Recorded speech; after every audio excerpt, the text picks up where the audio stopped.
Welcome into Pittsburgh Steelers Talk. I am Tom Downey. Here with some rumors and I guess news out there around Pittsburgh and the Deshaun Watson situations that will have a major potential impact on the Steelers and the AFC North this year. Before we get too far into that, our question of the day. Who is the scariest Steeler on the field, of course, of all time? Type JL for Jack Lambert, JH for James Harrison, or MJG for Mean Joe Green. My initial reaction was Mean Joe, and then I'm like, oh, yeah, James Harrison was vicious out there in the field in a good way. Maybe even write in Hines Ward if you want to, if you're an opposing linebacker for those crackback blocks. Let me know in the comments who you think the scariest Steeler is of all time. On now to the latest around Deshaun Watson and its potential impact on the Steelers this year. Report from the New York Times that the NFL is seeking at least a 1-year suspension for Deshaun Watson, potentially even an indefinite suspension, which would be brutal for the Cleveland Browns. Watson is going to meet with Judge Sue Robinson on Tuesday. She is the arbitrator of this particular case for Watson and the NFL. NFL and the NFLPA will make their arguments pro and against Watson, and then she will decide the punishment, with, I will make note, the NFL also having appealability, with the appeal basically going back to them. So it's the NFL has a lot of power in this particular instance, right? Here's what Tony Busby, the lawyer for the assault victims of Deshaun Watson, said recently. Quote, "Today I announced that all cases against Deshaun Watson, with the exception of 4, have settled. We are working through the paperwork related to those settlements. Once we have done so, those particular cases will be dismissed. The terms and the amount of the settlements are confidential. We won't comment further on the settlements or those cases." Now, as we all know, there have been no criminal charges brought forward and moved forward. I'll use that since the criminal case did not pan out well for the prosecution. There is precedence for the NFL suspending players with no criminal charges. Ben Roethlisberger got 4 games, was 6, reduced down to 4. Ezekiel Elliott got 6 games in a case that didn't even go to a grand jury, like the Deshaun Watson situation. The big thing here is that NFL discipline is not consistent, and they've got broad power in these types of cases, with the Deshaun Watson case, for example, to levy whatever punishment or argue for whatever punishment they see fit. And I think for the latest developments, it's not good for Deshaun, with the NFL pushing for a long suspension. So if you were in charge, if you were the judge, so to speak here, how many games would you suspend Deshaun Watson for? Would you go 17? Would you go even more than that? Let me know in the comment section right now. Now, my expectation is at least one of the games for Deshaun Watson and the Browns and the Steelers he will not be out there for. The Week 3 game, the Steelers play the Browns in. Week 18 is certainly much more risky. It sounds like, according to the New York Times, the plan for the NFL is to focus on a couple of instances. And here's the point I want to make before we get to Mike Florio's quote. If you're the NFL and you think Watson did, let's just say that he did 5 of these instances, don't you have to go super hard in terms of disciplining him?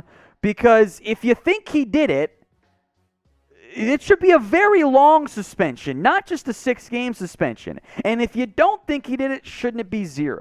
I feel like going outside of at least a year long or indefinite is kind of trying to take a middle ground where you kind of can't take a middle ground in this case. Here's what Mike Florio of Pro Football Talk recently argued.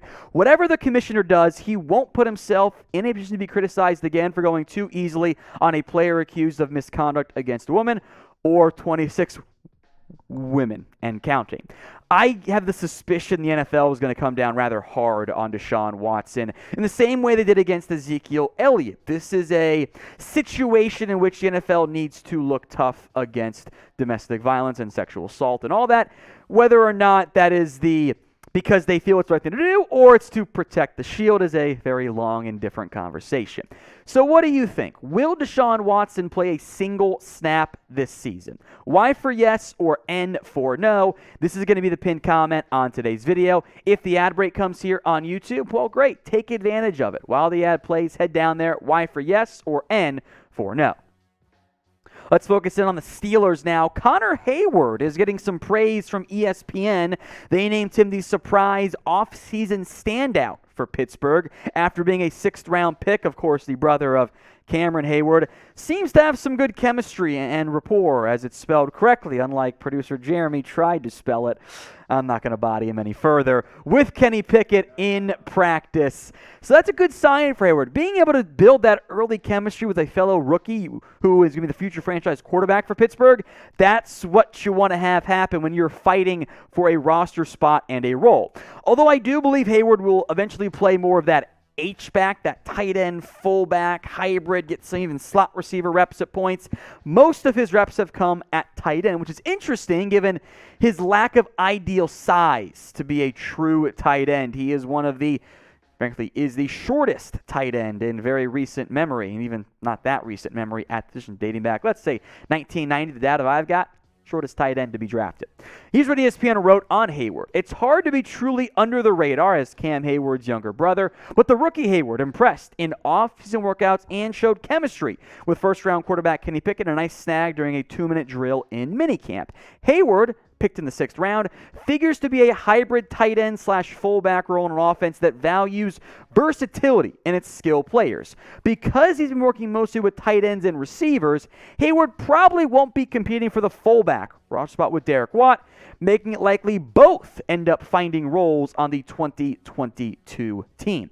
That would, I'm sure, be a good thing for the Heyward and Watts as they continue to build the family dynasty in Pittsburgh. More on Heyward in a second, but first, the T-shirt combo pack is still available with our friends over at Fanatics. Head over to chatsports.com/PIT-combo. That's PIT-combo. Links in the comments section and the description. Both T-shirts, a combined $30. It's tough to find individual items just at $30 when they're officially licensed NFL gear. You can get 2 of them, though. Chatsports.com/PIT-combo. Links in the comments section and in the description.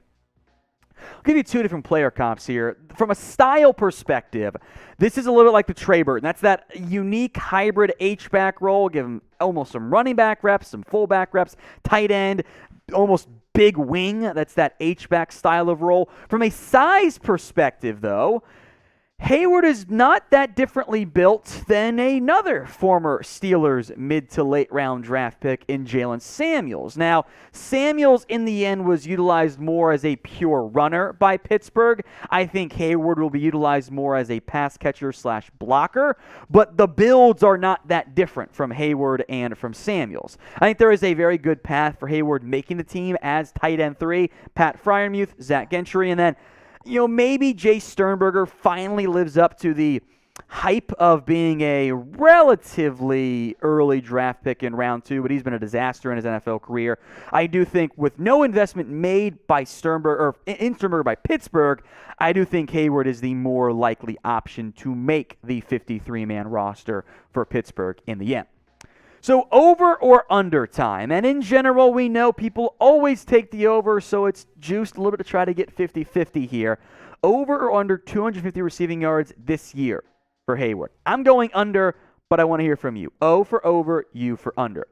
While you're down there, go ahead and knock out that subscribe button for me. That way, we can keep giving you guys free daily Steelers videos. When you subscribe, you get the videos every day. You don't have to search for us. Don't have to go to the channel. It'll just make sure your notifications are on. Go to your phone, hit that big red button, and subscribe for more free Steelers videos. Next up, we're taking a look at 2 veterans who the Pittsburgh Steelers could potentially add, and they actually play, by the way, on the same team, most intriguingly enough, or at least they did play on the same team. Bryan Bulaga, the offensive tackle, and Justin Jackson, the running back, both recently linked to the Steelers. I've got thoughts on both of them. I think one actually is a better player, but one makes more sense for Pittsburgh. Let's begin on the offensive line, Bryan Bulaga, who has been a long-time right tackle in the NFL. And that's the tricky part of this for me. I think in the end for Pittsburgh, Bulaga would be a potential swing tackle. He hasn't done much swinging, though, in his NFL career. He's been a right tackle for the team, not a left tackle. He has played on the right side of the organization, or for the Chargers and Packers, etc. So I'm guessing that he could work as a swing, but we haven't seen it. So that's like the issue you potentially run into there is, can he handle left tackle responsibilities? Backup? Sure. Starter? That's Chuck Sikorafor's role. makes it tricky. Next up is Justin Jackson, the former Chargers running back who he's had some fantasy hype in the past, right? He kind of fell out of favor in LA. He's what I call just a guy. He's a jag, which is not a good thing, by the way, in the NFL, both the actual team and the abbreviation.